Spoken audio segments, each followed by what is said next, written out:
જય જવાન, જય કિસાન, જય ગૌ માતા.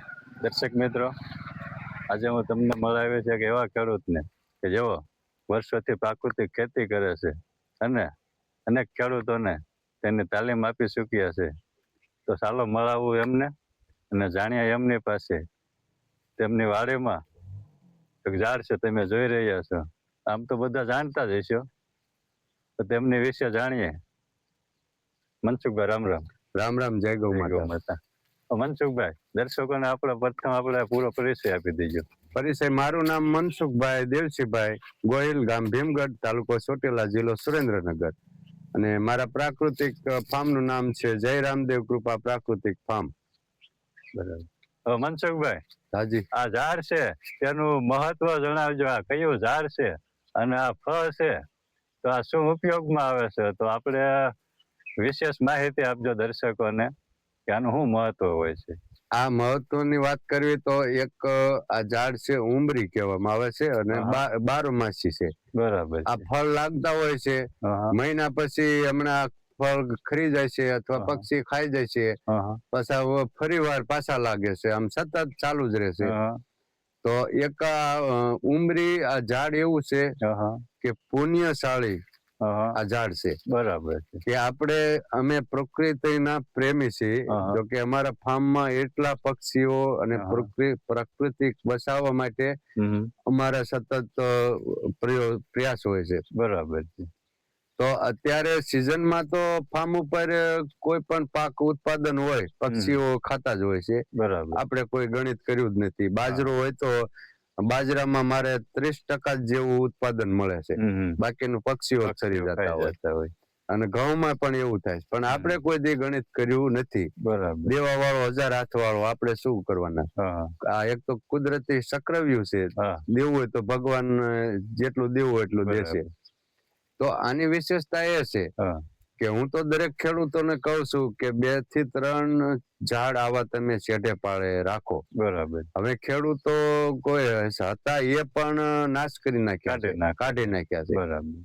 તો આપણે આ સતત રાખ્યા છે. એ માટે પક્ષીઓને હમણાં ઉનાળાની સિઝન આવે ત્યારે આપણા ઉત્પાદનમાં કાંઈ ખેતરમાં હોતું નથી. બરાબર. તો પક્ષીઓને ઘણું ખોરાક માટે વલખા મારવા પડતા હોય છે.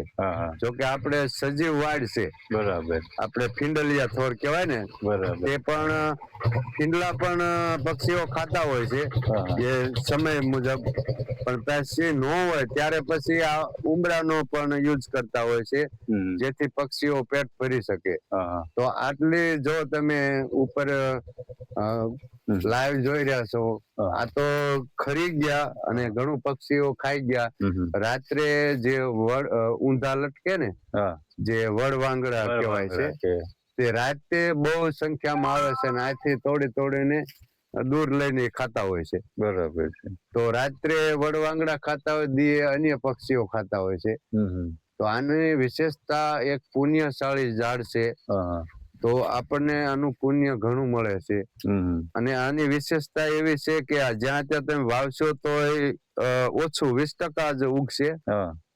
અને આનું પક્ષી બીજ ખાશે, આ ઉમરા ખાશે, અને એનું સરક જ્યાં પણ અવેડા હશે, આપણે અહીંયા પાણી પીવા આવતા હશે, ત્યાં કુદરતી રેઢા ઉગે. મારે ચોમાસાની ઋતુમાં જો ફાર્મ ઉપર સરગવા ને બધું પોપૈયા ને એવું પક્ષીઓ રખડતા હોય, એટલે જ્યાં ત્યાં સરકે એટલે એમાં ઘણી જગ્યાએ મારે ઉંબરા ઉગતા હોય છે. અને હું ઘણા ખેડૂતોને ઉછેરીને હું ત્યાંથી ઉંબાળીને કોથળીમાં વાવીને ઉછેર કરીને બીજા ખેડૂતોને પણ આપું છું. બરાબર. જેથી કરી આ પુણ્ય આપણને મળે. બરાબર. અને આ તો ખાવા લાયક માણા અત્યારે અંજીર પાછળ દોડ્યા છે.